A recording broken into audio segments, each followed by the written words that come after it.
Bonjour, mon nom est Daniel de Moissac, directeur régional de Climate Field View pour l'Est Ontario et le Québec. Aujourd'hui, je vais vous parler un peu de comment créer une prescription dans un champ. Donc, ça va être une prescription manuelle. Une fois rentré dans votre compte, vous allez sélectionner un champ. Donc, dans ce cas ici, on va sélectionner Boonies. Une fois on a choisi le bon champ, puis on est certain que c'est celui-ci qu'on veut utiliser, dans le fond, vous allez remarquer la prescription ici. Donc, RX, on clique sur ce bouton. Ça va nous amener à deux options.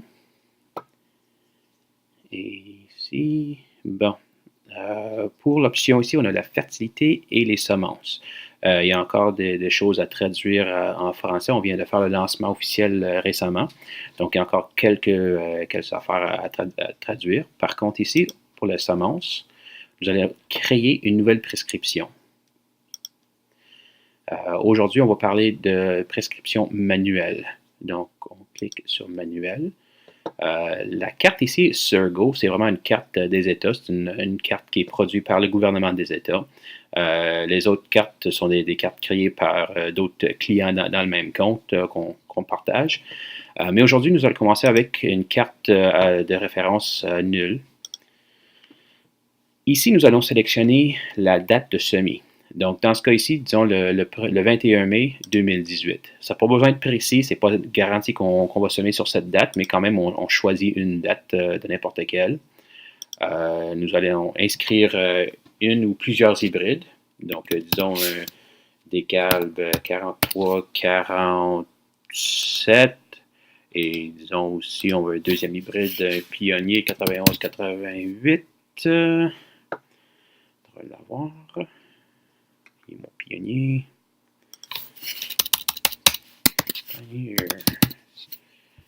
Et le voilà. Donc, on veut deux différents hybrides. Disons, aujourd'hui, on ne commence pas avec le fertilisant. On peut inscrire un nom de prescription. Donc, disons, dans mon cas, je veux que le nom du champ, l'hybride dominant et aussi la date. On peut le changer comme on le veut, mais on peut le laisser aussi.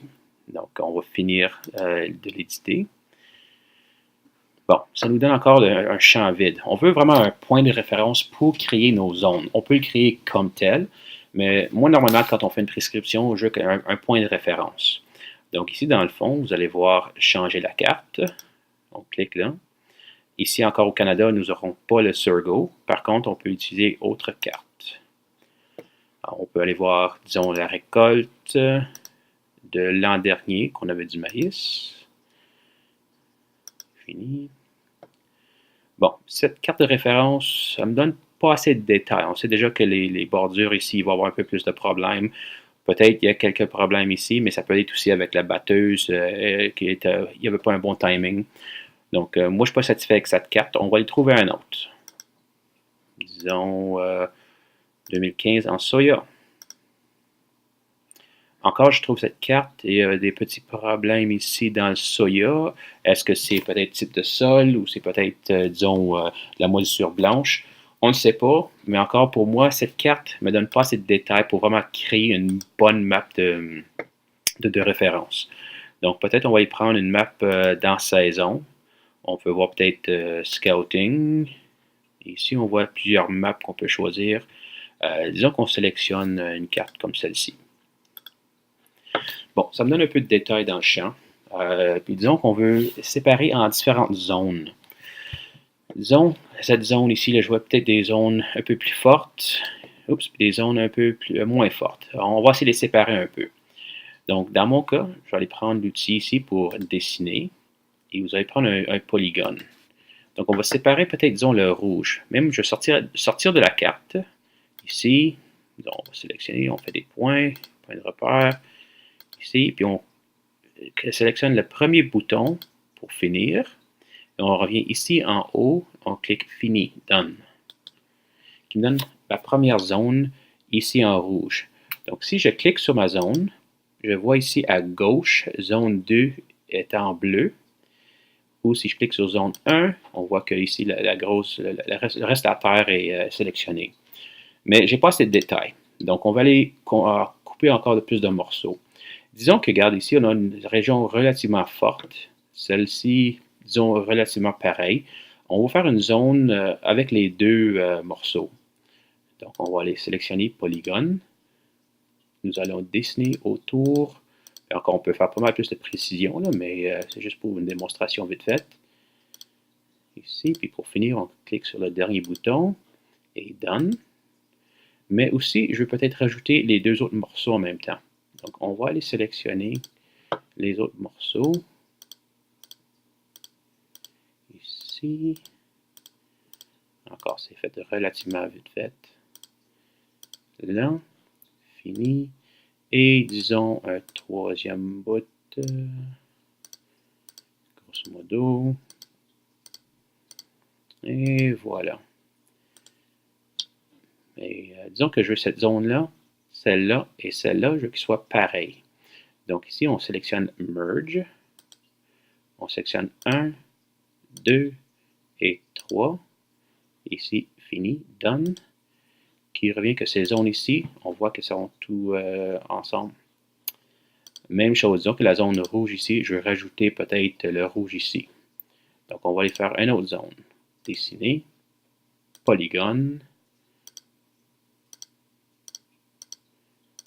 Ici, puis on peut finir à l'extérieur du champ parce que ça va revenir en morceaux. Et voilà. Donc on veut mettre ces deux morceaux ensemble. Merge. Sélectionne 1, 2 et fini. Donc on voit que ça prend vraiment pas de temps pour créer les zones. Même, disons, dans ces zones ici, je veux peut-être faire un check strip. On veut voir qu'est-ce qui se passe un peu dans les mêmes parties. Je peux faire un carré.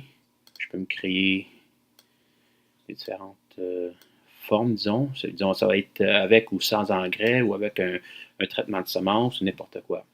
Mais dans ce cas-là, on va juste l'annuler. Donc, pour les zones, qu'est-ce qu'on veut semer dans ces zones? Ici, on va les sélectionner zone 1. On voit que zone 1, vraiment, c'est entre les zones qu'on a déjà créées, donc le champ comme tel. Lui, ça va être un peu dans la moyenne. Un rendement, disons, dans le maïs, on veut viser un 200 boisseaux à l'acre. Donc, une population de, disons, 38 000 plants à l'acre, avec un décab. Zone 2, on clique sur zone 2, puis on voit que c'est la région forte, donc les régions en vert. Disons, celui-ci, on va viser, disons, un pionnier. On veut un bon rendement à, disons, 220 boisseaux à l'acre. Et peut-être on va augmenter la population à 40 000. Et finalement, la zone 3, voici les zones un peu plus faibles. Encore, peut-être on va reprendre notre décalbe. Si on veut, on aurait pu rajouter un troisième hybride ou n'importe quoi. Si vos planteurs sont capables de mettre une ou plusieurs variétés en même temps. Sinon, ça peut tout être la même variété. Donc, ça dépend de l'équipement dans ce cas ici. Mais disons, dans la zone faible, on vise peut-être 180 boisseaux à l'acre. Et on veut semer un peu moins fort à 32 000 boisseaux, semences à l'acre. Donc, ça nous donne une prescription. Ici, on va le sauvegarder. Donc, en haut à la droite, ça dit Save, sauvegarder. Cliquez là-dessus. Et voilà, c'était un succès. Donc, nous avons notre prescription. Ça n'a pas pris beaucoup de temps. Et aussi, ici, là, on l'export. Donc, on peut l'exporter soit à My John Deere, on peut le télécharger sur une carte USB pour mettre dans le planteur, ou déjà, la prescription est déjà mise automatiquement dans FieldView Cab App, qui veut dire, si on le branche avec un système 2020, il va se transférer sur le système 2020 à l'intérieur. Donc, c'est ça pour nos cartes.